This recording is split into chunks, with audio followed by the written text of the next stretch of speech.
Generalmente cuando pensamos en la anatomía del poder, imaginamos cosas inmensas, ¿no?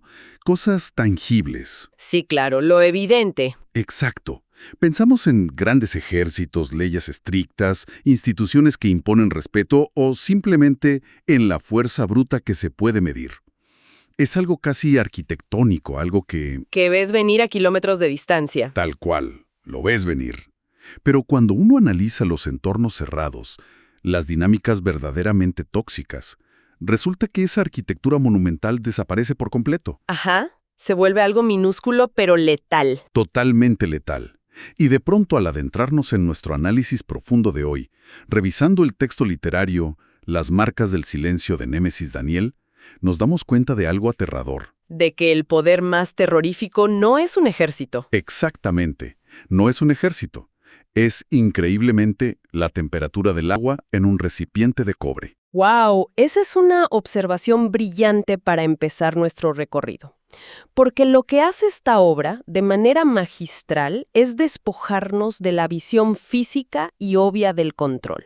Si te quita esa red de seguridad, digamos. Te lleva de la mano a lo que podríamos llamar la tiranía en su estado más puro, íntimo y doméstico. O sea, es un escenario donde el abuso se construye sobre susurros, sobre la negación absoluta de la existencia del otro. Y el campo de batalla no es una llanura abierta con cañones. Para nada. El campo de batalla es simplemente el espacio que hay entre la cocina y la habitación principal. Es fascinante. Y bueno, esa es nuestra misión en este análisis de hoy. Vamos a desentrañar cómo operan exactamente estas dinámicas de poder tóxicas. ¿Cómo funciona la maquinaria del abuso psicológico en el día a día? Sí, y lo más importante, creo yo, cómo la resistencia humana logra germinar en los lugares más oscuros y asfixiantes. Todo esto siguiendo de cerca la historia de Martina, que es una joven sirvienta, una esclava, y su ama, doña Beatriz. Ambas atrapadas, de diferente manera, dentro de los muros de una hacienda, irónicamente llamada La Claridad. Qué ironía, ¿verdad? Bastante. Y fíjate que es vital subrayar desde ya para quienes nos escuchan que aunque hablemos de una hacienda y de esclavitud del pasado, el valor de este texto no se limita a ser un retrato de época. Claro, no es solo un libro de historia. Exacto. Funciona como un mapa detalladísimo, casi como un manual clínica de psicología sobre cómo operan los narcisistas. En cualquier época. Es una disección brutal de la vulnerabilidad de quienes se creen intocables. Bueno, pues vamos a desempacar esto, porque hay mucho material. Empecemos por la base, por la geografía sensorial del día a día en La Claridad. Que está escrita de una forma increíble, ¿no? Sí, la narrativa hace un trabajo espectacular al pintar contrastes desde la mismísima primera página. O sea, es fácil imaginar la rutina matutina de Martina. Ajá, despertando de madrugada. Empieza mucho antes de que salga el sol. Ella está de rodillas sobre la piedra helada de la cocina. El aire es gélido. Describe cómo sus pulmones se llenan de la ceniza del fogón. Todo en su mundo huele a humo, a madera quemada, a sudor. Una dureza física tremenda. ¡Tremenda! Y luego, ella tiene que cruzar esta especie de frontera invisible cargando un recipiente de agua caliente para el baño de su ama. Y al entrar a esa habitación es un universo completamente distinto. El contraste es brutal. Entra a un mundo que huele a lavanda fresca, a sábanas limpias, cruzando unas puertas inmensas de caoba tallada. Y este contraste no es un simple capricho estético del autor para que suene bonito. Es la materialización física de la jerarquía. Claro, el frío contra el perfume. Exactamente. El frío y la ceniza frente a la calidez y la lavanda.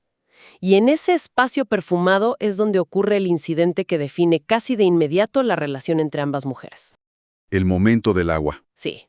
Martina entra en absoluto silencio, intentando ser literalmente una sombra, y doña Beatriz no solo la escucha respirar, sino que le recrimina. Le dice que su respiración es molesta y ordinaria. Es que eso me dejó helado. Y ahí viene la parte del agua que mencionaba antes. Doña Beatriz mete un solo dedo en el recipiente de cobre y se queja de que el agua está tibia, que ella la quería hirviendo. Y Martina, pobrecita, responde: Sí, quizá por un instinto, no sé, ingenuo, comete el error de decir la verdad objetiva. Y le dice, muy bajito, está a la temperatura de ayer, ama. exacto. Y la reacción de Beatriz es completamente desproporcionada. Le aprieta la barbilla, describe cómo le clava las uñas en las mejillas, voltea el recipiente de agua a propósito sobre los pies descalzos de Martina y luego la obliga a secar el piso de mármol con sus propias manos. Todo esto amenazándola con golpearla con una vara de sauce. Uf. Lo que se revela en esta escena es el núcleo duro de la tiranía psicológica. Porque la crueldad de Beatriz, digamos, no es un medio para un fin. Espera, detengámonos ahí, porque esto siempre me ha causado muchísimo ruido mental. A ver, dime. Si lo pensamos fríamente, desde un punto de vista administrativo, ¿no es esto completamente contraproducente para la propia Beatriz? ¿En qué sentido? Pues digo, si tienes una hacienda gigantesca que mantener, necesitas que tu fuerza laboral funcione bien, ¿no? Si lastimas físicamente a la persona que te sirve el desayuno y la dejas incapacitada o aterrorizada, te estás saboteando a ti misma. Claro, la lógica dice eso. ¿Por qué alguien arriesgaría la eficiencia de su propia casa solo por sadismo puro? Carece de sentido práctico. Totalmente. Carece de sentido práctico si asumimos que el objetivo principal de Beatriz es tener una hacienda productiva y eficiente. Ajá. Pero su objetivo principal no es ese. Su objetivo número 1 es la validación constante de su propio poder. Ah, ya entiendo por dónde vas. Para una personalidad narcisista que está en una posición de autoridad absoluta, la eficiencia pasa a un segundo plano. El sometimiento es lo primordial, es su alimento. O sea, ella no castiga a Martina para enseñarle a calentar el agua correctamente. Sería absurdo. Exacto.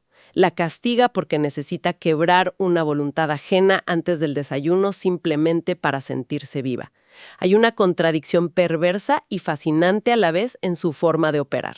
¿Cuál sería? Pues que Beatriz exige que Martina sea una sombra, un objeto inanimado en su cuarto, pero al mismo tiempo la castiga brutalmente por atreverse a tener memoria y recordarle, como ser humano pensante, que el agua estaba igual que el día anterior. ¡Wow! Es como si le exigiera ser un mueble, pero se enfureciera porque el mueble de pronto no la idolatra. Una locura total. Y ante esta irracionalidad tan agresiva, al principio de la historia vemos que Martin adopta una estrategia de supervivencia muy primaria. Yo cuando lo leía lo veía como el caparazón de una tortuga. ¡Qué buena analogía! El silencio total. Sí, utiliza el silencio absoluto. Su lógica es básica. Si me escondo en mi caparazón, si no hablo, no existo. Y si no existo, me convierto en un blanco mucho más pequeño para el depredador que está patrullando la casa. Es una muralla muy frágil, sin duda, pero es literalmente la única herramienta que posee en ese momento de la historia. Sobrevive mirando las sombras en la pared, por ejemplo, para evitar cruzar esa mirada febril de su opresora. Trata de hacerse invisible. Totalmente. Y absorbe el maltrato verbal, toda esa lluvia fina y constante de insultos que Beatriz diseña metódicamente para erosionar su noción de valor humano. Pero ese caparazón de silencio no dura para siempre. Sufre su primera gran grieta poco después. Y lo que me parece sorprendente es que no se rompe por un ataque frontal de Beatriz, sino por un descubrimiento casi accidental sobre la verdadera naturaleza de este supuesto depredador. Sí, un momento clave. Aunque claro, hay que mencionar que para llegar a esa revelación psicológica, la historia nos hace transitar primero por el abismo del castigo físico extremo. Ah, el episodio del mantel. Sí, muy fuerte. Hay un momento donde un error minúsculo, literalmente una sola gota de té de jazmín que mancha un mantel de encaje importado de Bruselas, desata un azotamiento ritual en el patio. Ritual es la palabra correcta. Beatriz lo inicia con sus propias manos, poseída por la rabia, y luego le cede la tarea al capataz para que termine. Es una escena brutal, muy gráfica, y funciona narrativamente como el clímax de la violencia física entendida como una ceremonia de poder. El poder necesita estas ceremonias públicas para reafirmarse frente al resto. Claro, para que los demás vean lo que pasa. Exacto, pero fíjate que la semilla narrativa más importante se siembra después de ese horror, ya en la oscuridad de los barracones de los esclavos. Cuando llega la curandera. Sí, Elena, la curandera mayor de la hacienda. Ella le limpia la espalda destrozada a Martina con unos ungüentos amargos y en medio de ese dolor insoportable le da un consejo, una lección vital que cambia todo. Esa frase me la anoté. A ver, dila. Elena le dice, no le entregues tu tristeza, guárdalas para cuando necesites lavar tu propia libertad. Piel de gallina. Lo que Elena le está enseñando ahí es a separar el cuerpo de la mente. Le dice, o sea, el dolor físico es inevitable en este sistema. No puedes huir de los golpes. Pero la rendición emocional es opcional. Me parece un concepto poderosísimo. Básicamente le está explicando que la tristeza, el llanto y el terror son la única moneda que Beatriz no puede fabricar por sí sola en su fábrica de control. Ajá, necesita extraer esa moneda de sus víctimas. Necesita exprimirlas para sentirse rica, poderosa, y con esa semilla de resistencia mental ya plantada, la historia avanza y nos lleva a una noche de tormenta violenta. Ah, la tormenta, de mis partes favoritas. De esas tormentas que hacen temblar los cimientos de la casona, relámpagos constantes. Martina va caminando por un pasillo a oscuras con una pequeña lámpara de aceite. Entra al salón de música para revisar las ventanas y con la luz repentina de un relámpago, encuentra a Doña Beatriz. Y no encuentra al monstruo que esperaba, ¿verdad? Para nada. No ve a la matrona intocable de siempre. Ve a una mujer encogida en un sofá de terciopelo, pálida como un fantasma, tapándose los oídos y temblando de puro terror por los truenos de la tormenta. Ese instante específico lo cambia absolutamente todo. Desnuda la verdadera naturaleza del poder autoritario. Le quita la máscara. Por completo. Beatriz, sin un público al que aterrorizar, sin sirvientes a los que humillar en la cocina para sentirse superior, es solo un caparazón vacío, asustado por el simple ruido del cielo. Es patética en ese momento. Sí, y Martina ve a través de esa máscara de porcelana perfecta. Comprende de golpe que la violencia constante de su ama no es una demostración de fortaleza real. Es un mecanismo de defensa hiperactivo. Como un animal que hace ruido para parecer más grande. Exacto. Intenta ocultar su propia insignificancia existencial.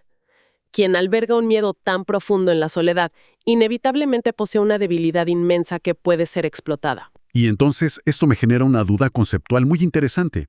O sea, el poder autoritario, especialmente en estos contextos domésticos y de abuso cotidiano, ¿es en el fondo una simple ilusión óptica? ¿A qué te refieres exactamente? Me pregunto si es una especie de obra de teatro grotesca que colapsa, que se viene abajo en el momento exacto en que el público, o sea, la víctima, decide dejar de creerse el guión y apaga las luces. Es una forma perfecta de verlo. Porque da la impresión, leyendo el texto, de que cuando Martina ve el terror real y primitivo de Beatriz, el hechizo del miedo, de la autoridad absoluta, simplemente se evapora de la habitación. Totalmente.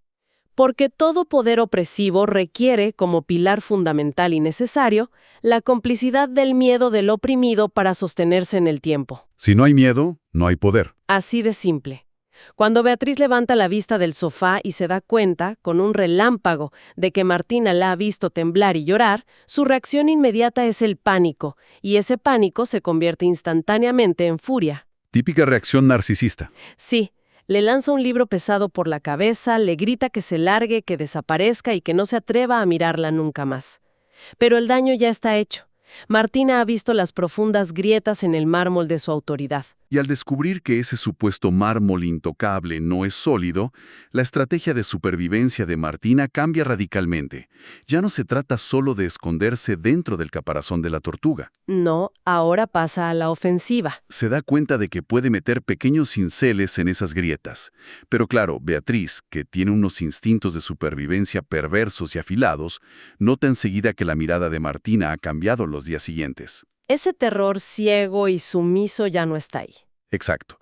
Y en respuesta, al sentirse amenazada por esa mirada vacía, la ama decide imponer lo que ella considera el castigo definitivo y final. El aislamiento. Decreta un aislamiento absoluto. Reúne a todos y dice, bajo pena de 10 latigazos, que nadie, absolutamente nadie en toda la hacienda puede dirigirle la palabra ni cruzar la mirada con Martina. La borra del mapa. Y en términos prácticos, la convierte en un fantasma que camina por los pasillos. Y el objetivo de esta táctica, hablando desde la psicología, es aniquilar la cordura de la víctima a través del vacío social. Es un método de tortura psicológica real, muy documentado. Se usa hoy en día en sectas, en prisiones o en regímenes totalitarios. La famosa ley del hielo llevada al extremo. Sí, porque somos seres sociales. Si nadie te reconoce, si le hablas a alguien y nadie te responde, en poco tiempo empiezas a dudar de tu propia existencia. Y el objetivo final del abusador es que termines rogando por su atención, aunque esa atención venga en forma de castigo físico. Prefieres un golpe a no existir. Exactamente. Pero, a ver, me cuesta entender algo de esta parte.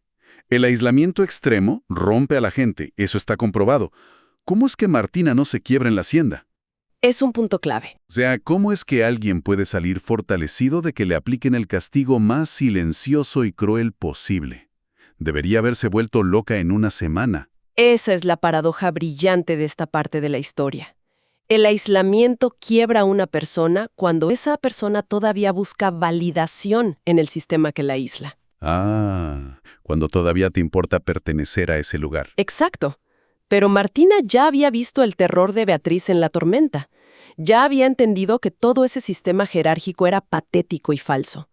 Entonces, al verse rodeada de un vacío sonoro absoluto, Martina hace algo inesperado. En lugar de callarse, empieza a hablar. Empieza a llenar ese vacío impuesto con su propia voz. Describe cómo, mientras friega la vajilla sola en un rincón de la cocina, empieza a susurrar su nombre. Empieza a contar en voz baja las historias de sus antepasados, canciones de su madre. ¡Qué resistencia tan hermosa! En ausencia del ruido ensordecedor del maltrato y los gritos de Beatriz, Martina se escucha a sí misma por primera vez de forma clara en toda su vida. ¡Wow! Y aquí es donde la novela se pone realmente interesante para mí. El castigo que estaba diseñado para hacerla desaparecer, irónicamente la vuelve invulnerable. Encuentra su propia agencia, su autonomía, en medio de ese vacío. Se convierte en su propia dueña. ¿Sí? Y desde esa nueva fortaleza mental recién descubierta, Martina inicia una especie de guerra fría doméstica. Una rebelión silenciosa basada en sabotajes tan minúsculos que rayan en lo invisible. La guerra de los detalles. Exacto. Deja de ser una víctima pasiva, asustada en un rincón, y se transforma en una arquitecta del caos milimétrico. Por ejemplo, se olvida de ponerle azúcar al chocolate matutino de la ama. Solo un día. Arruinándole el primer placer de la mañana. Luego, otro día. Deja caer una pizca, literalmente una mota de ceniza casi invisible, en el dobladillo interno del vestido de seda esmeralda de Beatriz. Provocando una aspereza inexplicable que la raspa y la irrita todo el día. Y Beatriz no puede culparla directamente porque es algo demasiado sutil. Y el impacto psicológico de esas pequeñas acciones, sumadas con el tiempo, es devastador para el opresor, porque al arrebatarle la perfección milimétrica a una personalidad controladora extrema, le estás arrebatando toda su paz mental. Yo cuando leía eso, lo veía exactamente como jugar al Jenga, con la cordura de alguien. Jugar al Jenga me encanta. Es que piénsalo. Esto lo vemos todo el tiempo, incluso en la actualidad. Es como tener a ese jefe tóxico en la oficina que te hace rehacer un informe de 50 páginas, nada más porque cambiaste la fuente tipográfica de Arial a Times New Roman. Sí, el típico micromanager abusivo. O sea, a ese jefe no le importa en absoluto el contenido del informe. Le importa demostrar que él controla cada píxel de tu existencia en esa oficina. Exactamente. Entonces, lo que hace Martina con estos sabotajes no es patear la mesa para tirar la torre de Jenga de golpe. Simplemente empieza a sacar piezas minúsculas casi invisibles desde la base de la torre de Beatriz. La desestabiliza sin que se dé cuenta de cómo. Y de repente, vemos a doña Beatriz colapsando en los pasillos, teniendo ataques de furia desproporcionados, llorando de rabia por puras nimiedades que nadie más entiende. Esa analogía del Jenga capta perfectamente el mecanismo psicológico, fíjate. Beatriz estalla porque, a un nivel muy subconsciente, ella siente que su entorno, que debería ser una extensión dócil y perfecta de su voluntad de hierro, se le está escapando de las manos. Se le escurre entre los dedos. Y el control no se pierde en una gran batalla campal en el patio. Cambia de manos en absoluto silencio, gramo a gramo de azúcar y mota a mota de ceniza. Increíble. Ahora, creo que es crucial mencionar que Martina no sostiene esta guerra psicológica agotadora en un vacío emocional, porque creo que sería imposible para la mente humana sin una red de apoyo, por clandestina y pequeña que sea. 100%. Nadie resiste solo.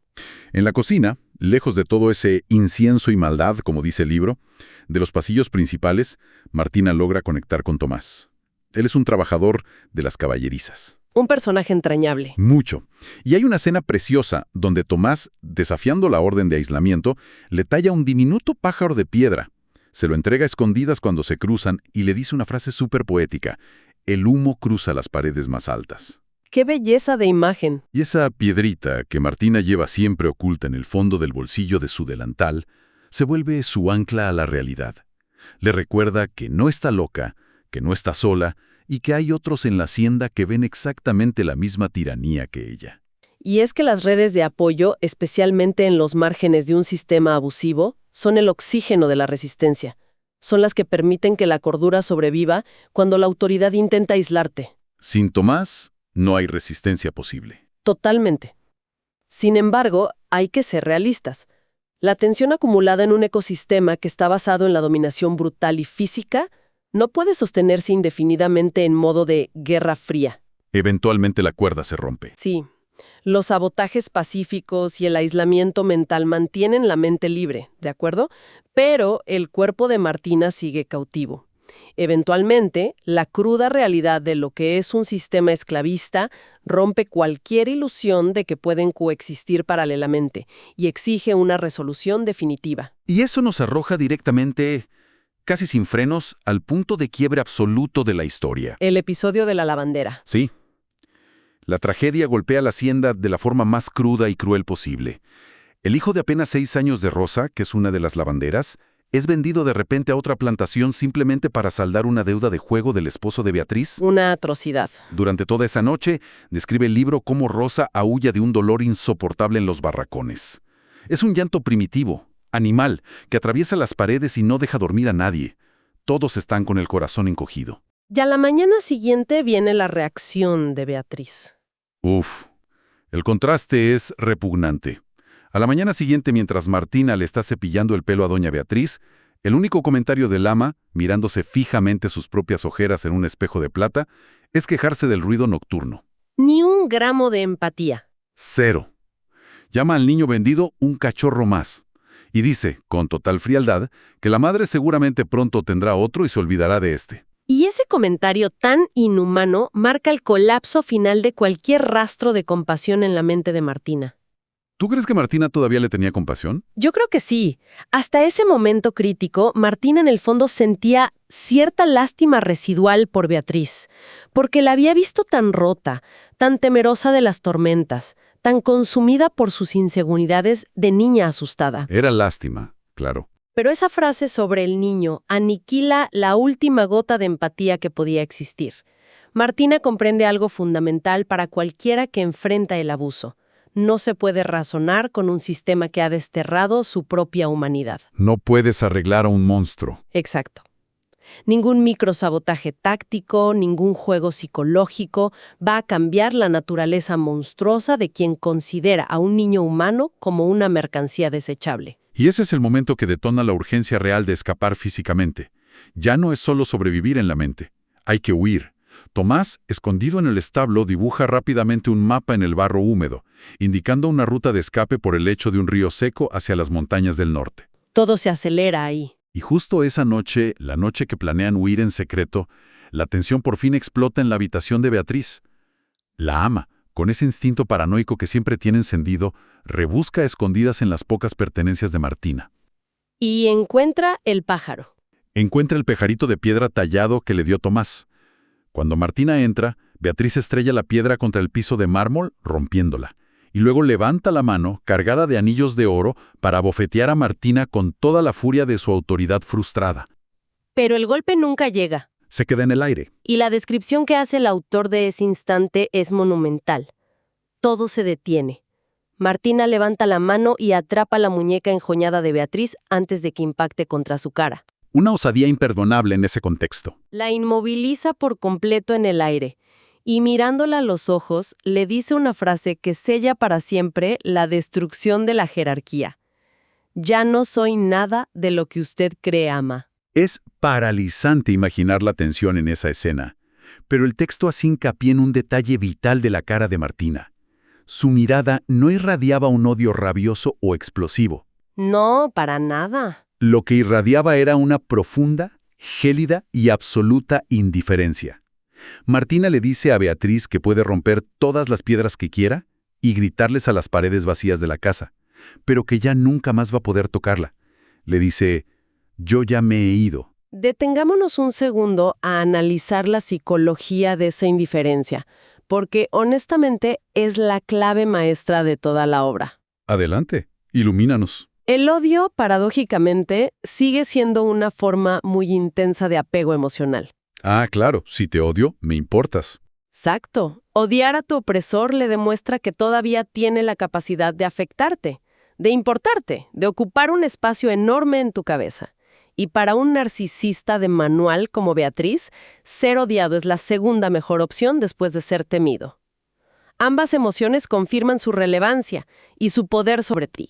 Es su alimento de todas formas. Pero la indiferencia es otra cosa. Es la aniquilación de su existencia en tu mundo. Beatriz se queda de golpe sin el miedo de Martina, que era lo que la nutría, pero también se queda sin su odio, que la hacía sentir importante. ¿Se queda en cero? Se queda mirándose en un espejo donde solo se refleja su propia insoportable irrelevancia. Al atraparle la mano con esa frialdad, Martina le corta de tajo el combustible emocional. ¡Wow! Y esa victoria mental, ese desprendimiento absoluto de las cadenas psicológicas, es lo que finalmente les da el impulso para la victoria física, la huida de la hacienda. La libertad real. Esa misma noche, bajo el manto oportuno de una nueva tormenta que borra providencialmente sus huellas en el lodo, Martina y Tomás logran escapar. La narrativa nos lleva corriendo con ellos hasta el amanecer, cuando alcanzan la seguridad de la montaña, y describe cómo por primera vez en sus vidas respiran aire limpio, libre por fin de la ceniza de los fogones de la claridad. Es un respiro para el lector también, la verdad.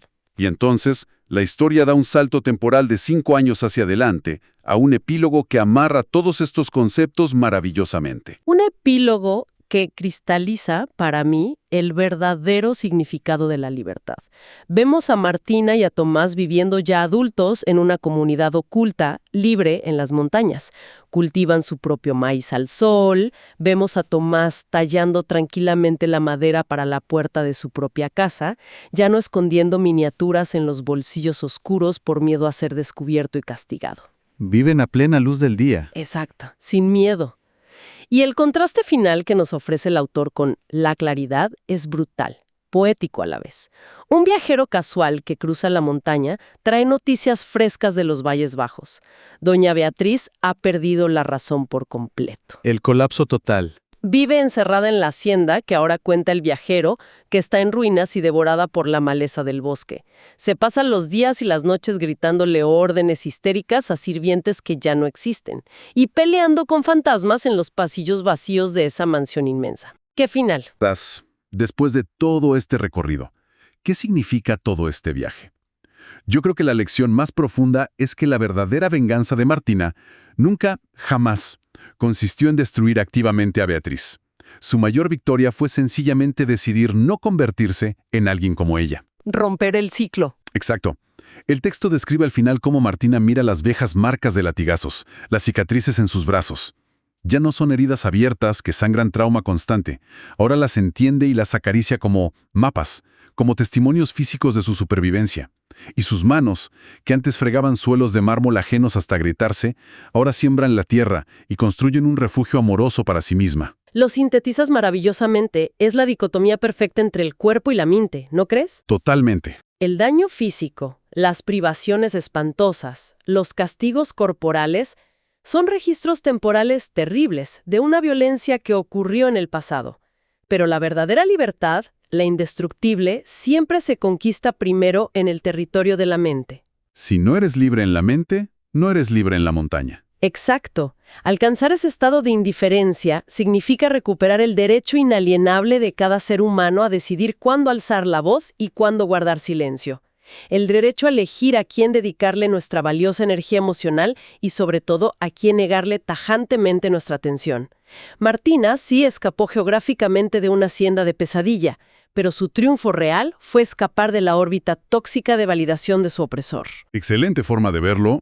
Para recapitular un poco la inmensa trayectoria que hemos trazado hoy, para quienes nos escuchan, vimos cómo frente al abuso absoluto, el primer instinto de una víctima es usar el silencio como un escondite pasivo.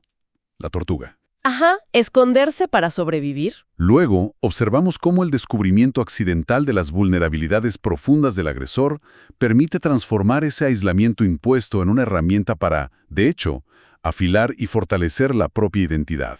Vimos cómo los microsabotajes pacíficos pueden desequilibrar y enloquecer a un tirano obsesionado con el control. El juego de Jenga. Y finalmente, fuimos testigos de ese punto de quiebre liberador donde la indiferencia total rompe las cadenas mentales, llevando a la construcción de un espacio, tanto físico como mental, de paz propia. Y creo que antes de irnos es vital hacer la conexión de que estas dinámicas de la hacienda a la claridad no se quedaron congeladas en el siglo XIX. O sea, quienes nos sintonizan hoy seguramente, lamentablemente, pueden identificar estos mismos patrones en la vida moderna.